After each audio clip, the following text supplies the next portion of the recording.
O celeste amigo. Jesus é o celeste amigo dos meninos. Através de todos os caminhos e circunstâncias do mundo, a criança de boa intenção pode sentir-lhe a presença sublime.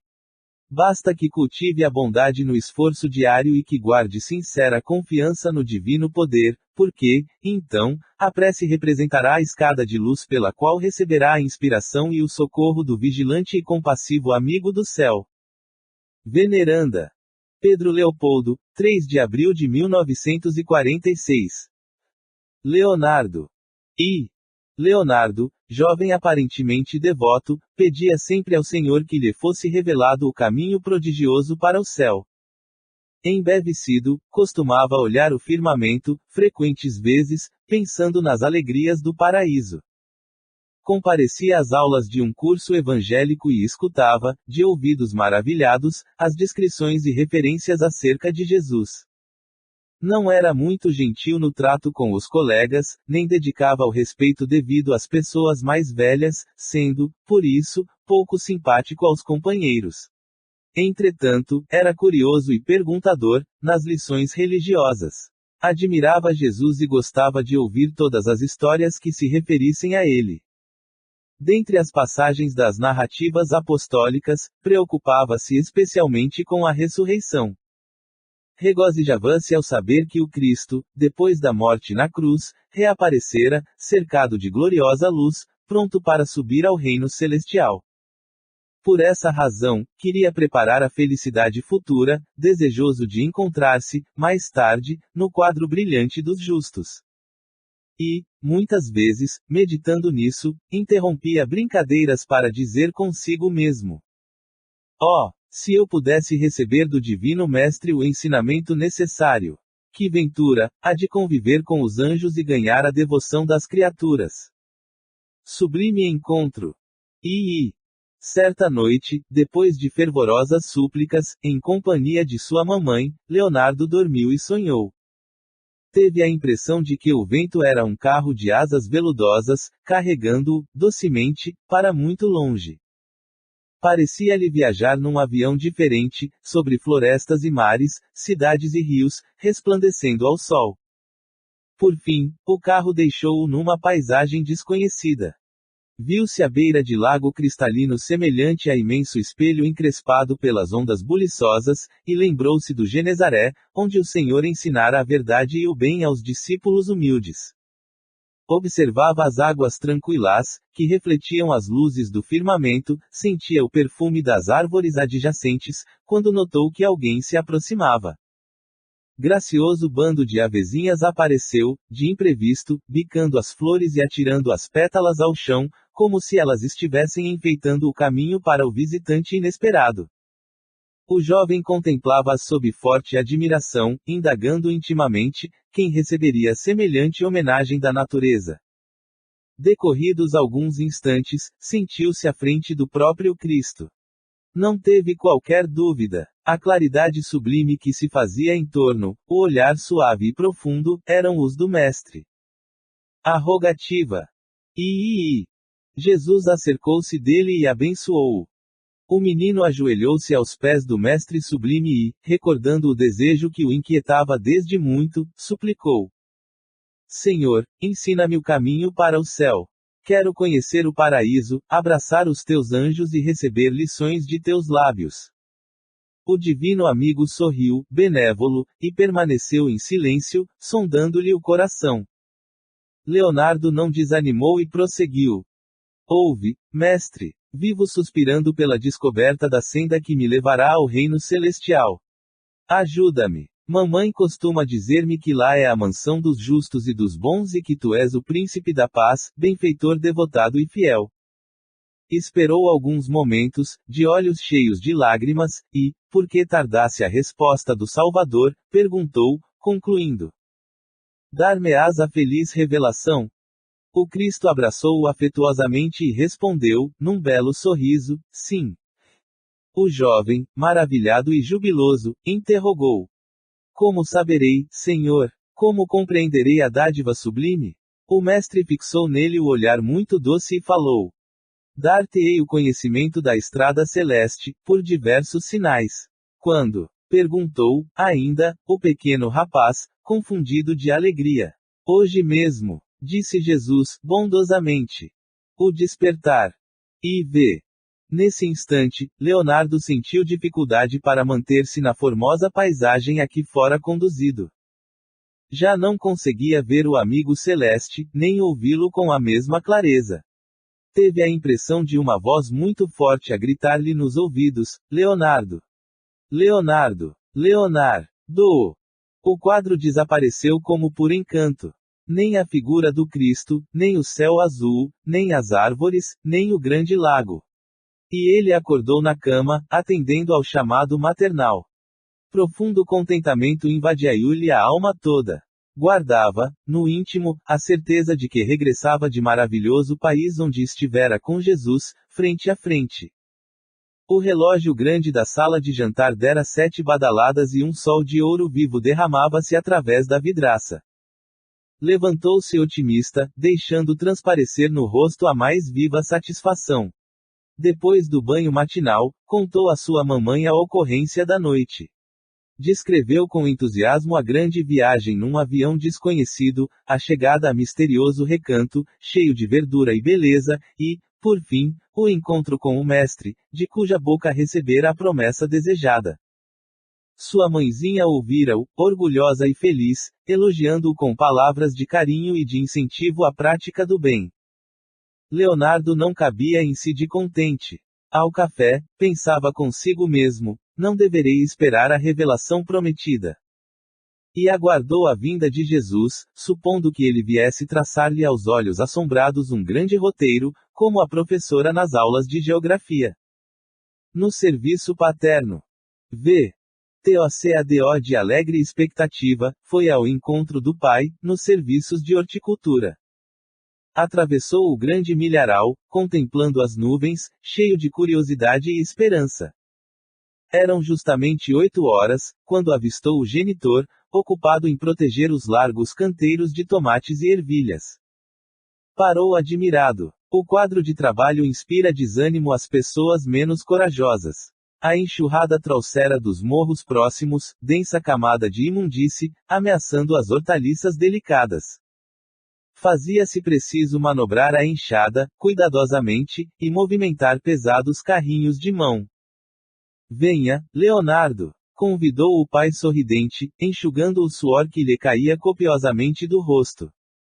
Nosso rapazinho, no entanto, examinou as condições do serviço, naquela manhã, e concluiu que a cooperação seria difícil. Ficaria, por certo, todo enlameado. Sentiria cansaço. O pai, homem, valente e bem disposto, explicou, satisfeito, esta é a boa terra que produz nosso pão.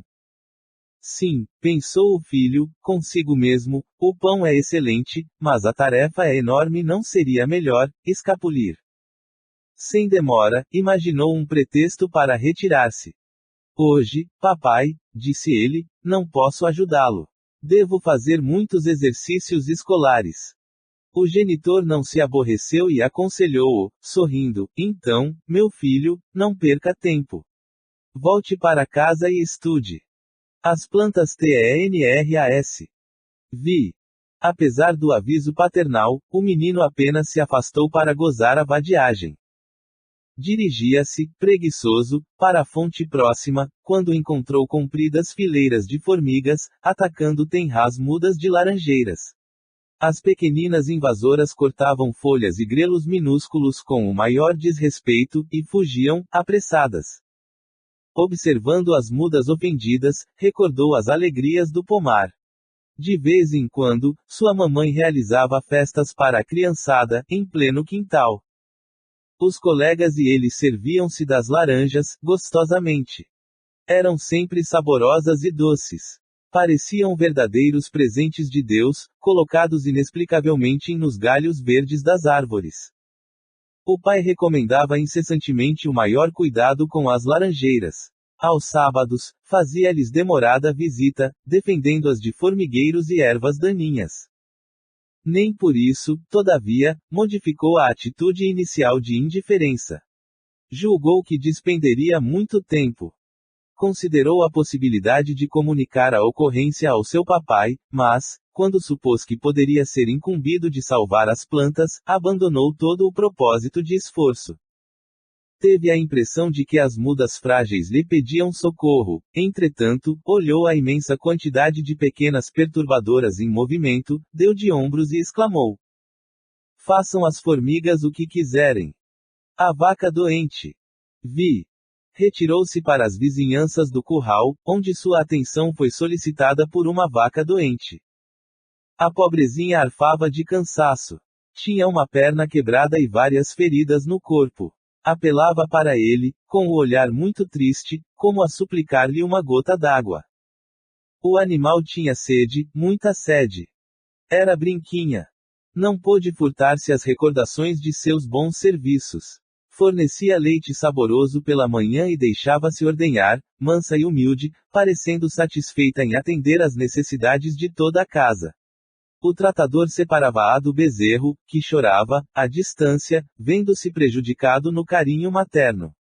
Brinquinha, porém, pousava nele o olhar calmo de mãe, pedindo-lhe, talvez, paciência e boa vontade, até que pudesse satisfazer o ordenhador. Leonardo recordou-lhe os gestos de bondade e renúncia, mas, mesmo assim, não se animou a socorrê-la.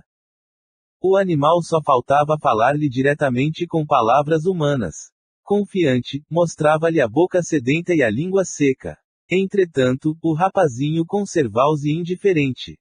Chegou a buscar um chicote com que pudesse atormentá-la.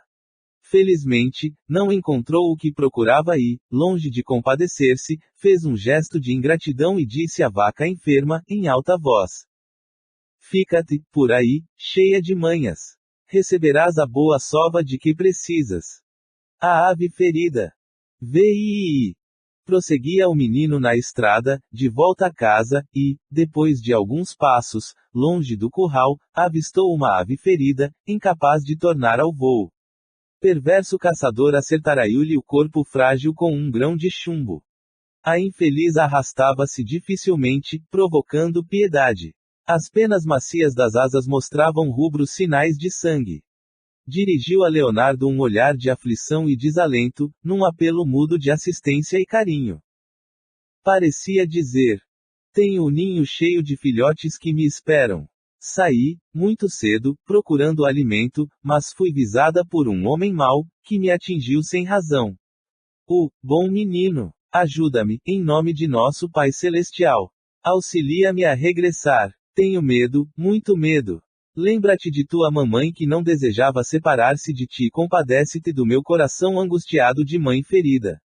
Meus filhinhos abençoaram teu nome, cantaremos em tua janela com alegria e gratidão. O rapazinho, contudo, insensível ante aquela rogativa sem palavras, observou, rudemente. Ótima ocasião para a experiência do tiro ao alvo. Sem qualquer outra reflexão, apanhou uma pedra, a esmo, e, depois de mirar atentamente a cabeça arrepiada da ave infeliz, matou-a sem compaixão. O velho servidor. X. Prosseguia em sua caminhada, quando encontrou o antigo servidor da propriedade paterna.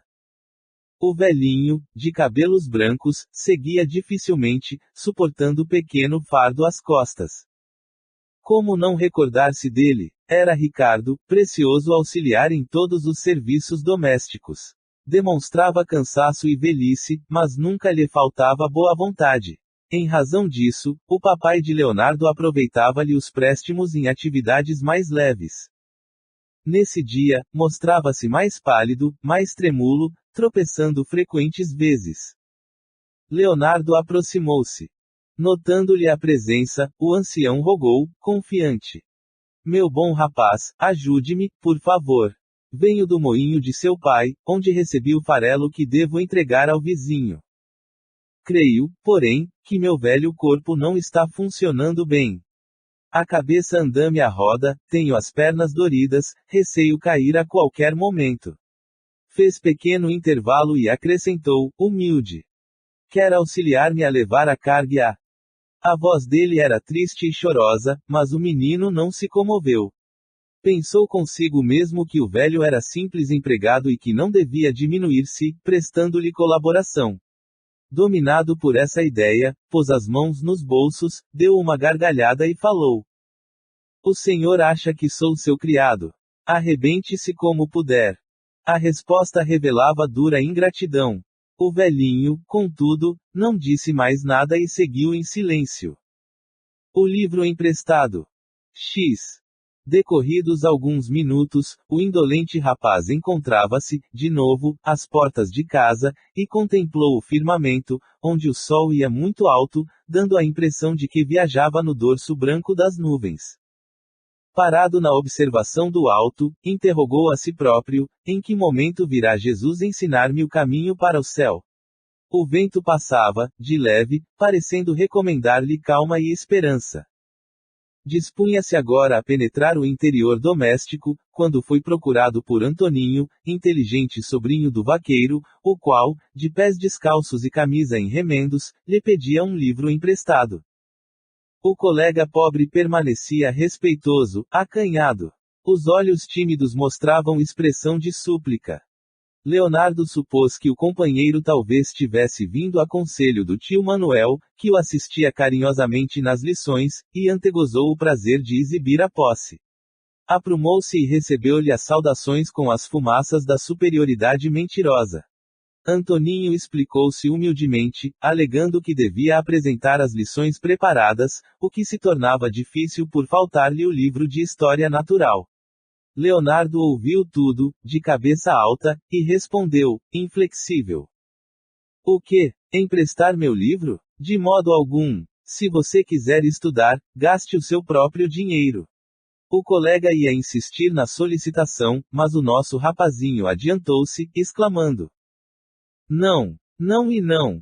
Antoninho retirou-se abatido, procurando reprimir as lágrimas. A refeição.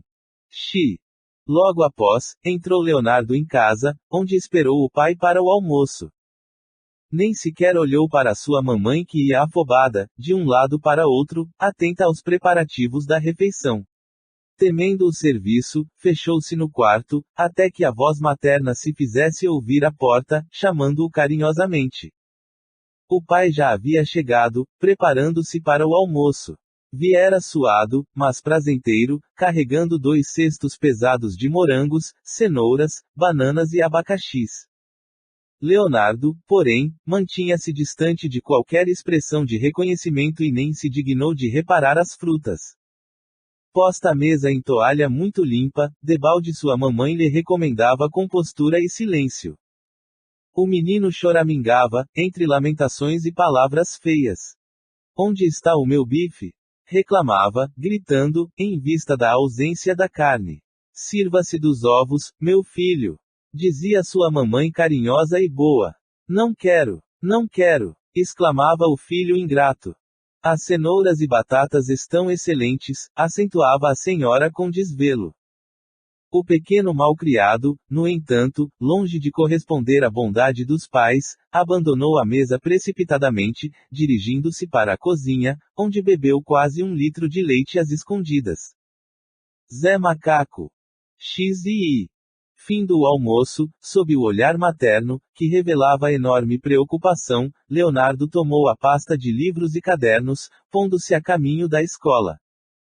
O sítio de seus pais localizava-se nas imediações de grande cidade e o nosso amigo, durante o trajeto, num quilômetro da estrada marginada de grandes árvores, ia pensando consigo mesmo: como receberei os sinais do caminho para o céu? Em breves minutos, penetrava as ruas bem tratadas, onde outras crianças, não menos descuidadas, uniram-se a ele, rumando para o grupo escolar. Aproximava-se do estabelecimento de ensino, junto de 3 companheiros, quando avistou pobre homem esfarrapado, catando papéis velhos. Quem é aquele? Perguntou o menor dos colegas. Leonardo sorriu maliciosamente, dando a entender que havia encontrado excelente motivo para a brincadeira. Assobiou, fortemente, e respondeu em voz gritante: Zé Macaco. Não contente com isso, acercou-se do mendigo dementado e exclamou de modo estridente: Macaco! Macaco! O infeliz tentou reagir, espantando as crianças vadias, mas Leonardo tomou de uma pedra e atirou-lhe a cabeça, sem piedade. A vítima gemeu de dor e afastou-se à pressa para estancar o sangue que escorria, abundante, da testa quebrada. Receando os policiais, Leonardo e os outros meninos recolheram-se cautelosamente à casa da escola. Na escola. XII. Dentro em pouco, a campainha anunciava o início das aulas. O interior da sala dava prazer. A professora, muito cuidadosa, organizara ambiente de alegria, como sempre, enchendo o recinto com jarrões de flores. As carteiras, limpas e bem dispostas, convidavam a posição respeitosa, contudo, Leonardo mantinha-se distante de qualquer sentimento de gratidão, parecendo cego a semelhantes bens. Enquanto a professora falava sobre geografia, procurava ele fazer troça. Assobiava para os colegas, provocava rixas, espetando o companheiro da frente com a ponta do lápis e, de minuto a minuto, declinava, em voz alta, apelidos e nomes feios. Debalde, a professora rogava silêncio, tocando o tímpano. O menino continuava sempre o mesmo, inconveniente e insubordinado. Na aula de canto, preparada com gosto pelas meninas bem comportadas, perturbou a ordem, com arremedo de vozes de peru e macaco. Durante o recreio, fez-se de valentão e meteu-se a brigar com dois pequenos menores, aos quais prometeu espancamento para o dia seguinte. A professora, conquanto gastasse muitos conselhos e promessas de castigo, suportou-o calmamente. Todavia, ao terminar as lições, contemplou-o, com enorme tristeza, reparando, porém, que Leonardo não se dava ao trabalho de pensar que a mestra lastimava a conduta do aluno ingrato e desobediente. A merenda.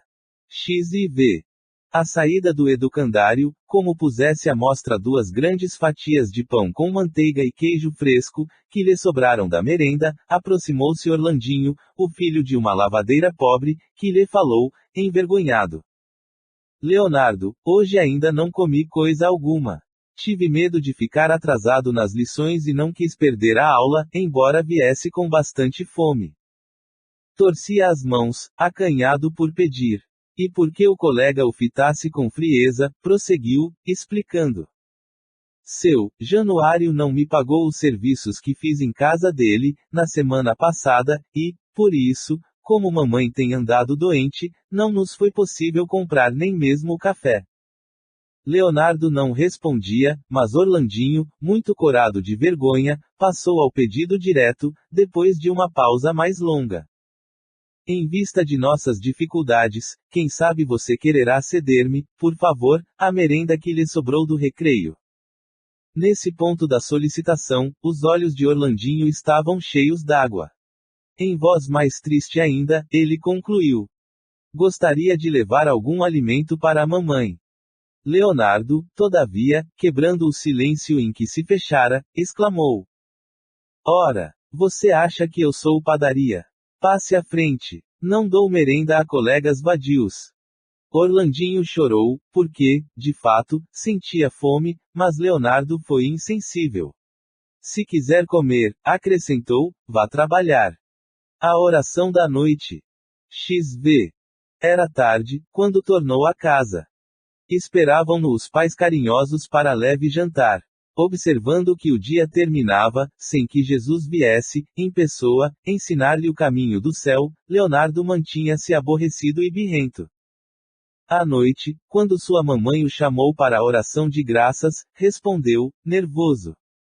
Para que rezar mais? O dia passou sem que Jesus cumprisse a promessa. Esperei, ansioso, que me viesse revelar a estrada celestial. Ia choramingar, mas a palavra materna acudiu, consoladora. Não se aborreça, meu filho. O mestre, certamente, espera que você melhore o coração. Ferido na vaidade, o menino não se conteve. Ah, disse, desrespeitoso, a senhora quer dizer que sou mau, que não cumpro meus deveres. Quer dizer que sou perverso. Cerrando os punhos, gritava, irritadiço. Não sou. Não sou. Acalmando-o, acrescentava a mãezinha desvelada. Não estou acusando, meu filho. Sei que devemos confiar em seu caráter, reconheço que você tem sido correto nas obrigações diárias, mas não podemos esperar que Jesus venha até nós, sem aperfeiçoarmos o coração. Contemplou a Leonardo, bondosa, e acentuou: não podemos fazer tão grande trabalho num só dia. Consolado pela paciência materna, ele orou de má vontade e deitou-se. Temores. XVI. Decorridos alguns minutos, começou a sonhar novamente. Sentiu-se ágil e feliz, fora do corpo de carne, e reconheceu que o mesmo carro desconhecido, de asas macias como o veludo, transportava-o, brandamente, para muito longe. Olhando das nuvens as cidades, as florestas e os mares, lá embaixo, recordou a viagem anterior com todas as minudências. Em breve, o indescritível aparelho deixava-o à beira do mesmo lago caprichoso e cristalino. Acercaram-se dele passarinhos em bando. Árvores frondosas ofereciam-lhe frutos e flores. De longas distâncias, vinham cantigas de pescadores simples e venturosos. Via-se transformado. Não mais sentia nervosismo ou irritação. Profunda paz enchia-lhe toda a alma. Nesse instante, uma pergunta cruzou-lhe o cérebro. Veria Jesus, de novo? Pensou. Oh, sem querer, estava triste ao pensar nisso. Começou a recordar as leviandades do dia e experimentou enorme vergonha. Agora, somente agora, compreendia. Talvez o mestre houvesse procurado por ele, mas, observando-o tão descuidado, esperara aquela ocasião para falar-lhe. Acabrunhado, sentiu que o remorso tornara-se dolorosa ferida na consciência. Não seria melhor retroceder? Indagou de si próprio, não convinha tornar a casa e retificar os erros do dia, antes do reencontro com o mestre. O reencontro. XVI. Esforçava-se por sair, quando ouviu a mesma voz da noite anterior: Leonardo. Leonardo.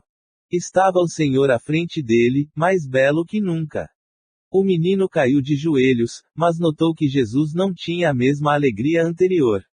Parecia triste, muito triste. Mostrava nos olhos profundos e sublimes o pranto que não chegava a cair. E até a natureza parecia comungar com o mestre, porque as aves silenciaram e as ondas buliçosas e límpidas do lago imenso aquietaram-se, de manso, obedecendo a estranho poder. Leonardo quis perguntar o motivo de tanta modificação, mas faltou-lhe coragem. Jesus contemplava-o com infinita doçura, aliada, porém, a desapontamento tão grande, que Leonardo se inclinou para o chão, abraçando-lhe os pés, humilhado e choroso. Como Jesus nada dissesse, o menino explicou-se, acanhado. Senhor, esperei-te em vão o dia inteiro. Por que não vieste ensinar-me o caminho do céu, tu que és bom e poderoso? Por que não me deste os sinais prometidos? Como assim? Exclamou o Cristo, surpreendido. Dei-te o caminho celeste e, por 10 vezes, indiquei-te os sinais da revelação divina. Entretanto, não quiseste ver. Trabalhei contigo, debalde, horas inteiras, insistindo para que visses e compreendesses. Leonardo arregalou os olhos lacrimosos e interrogou: que dizes, Senhor? Explicações do Mestre. 18º. O Mestre Divino, então, começou a explicar-lhe. Quando te levantaste pela manhã, aproximei-me de teu pai e convidei-te ao trabalho em teu benefício próprio, mas fugiste, receando o esforço a que te chamava. Foi o primeiro sinal. Acompanhei-te e fiz-te sentir a súplica silenciosa das laranjeiras tenras atacadas pelas pobres formigas inconscientes e esperei que tuas mãos me ajudassem na obra do bem, para que o pomar de tua casa fosse enriquecido. No entanto, não aceitaste o meu apelo e seguiste apressado. Conduzi-te, então, à vaca doente, que muitas vezes te atendeu à fome com o leite generoso, garantido a fartura do lar paterno. Não quiseste socorrê-la, nem mesmo com uma gota d'água. Logo após, levei-te a auxiliar pobre ave ferida que, frequentemente, ajudava teu pai nos trabalhos de horticultura, consumindo vermes daninhos. Mas, longe de ampará-la, roubaste-lhe a proveitosa vida, necessária aos filhotinhos. Mais tarde, guiei-te à presença de velho servidor, cansado e enfermo, a fim de que o ajudasses a carregar pesada carga. Entretanto, negaste auxílio ao antigo cooperador de tua prosperidade doméstica. Sem desanimar com as tuas negativas, mandei um pobre menino à tua presença, para rogar-te um livro emprestado, a fim de que adquirisses um amigo fiel, todavia, expulsaste-o sem caridade.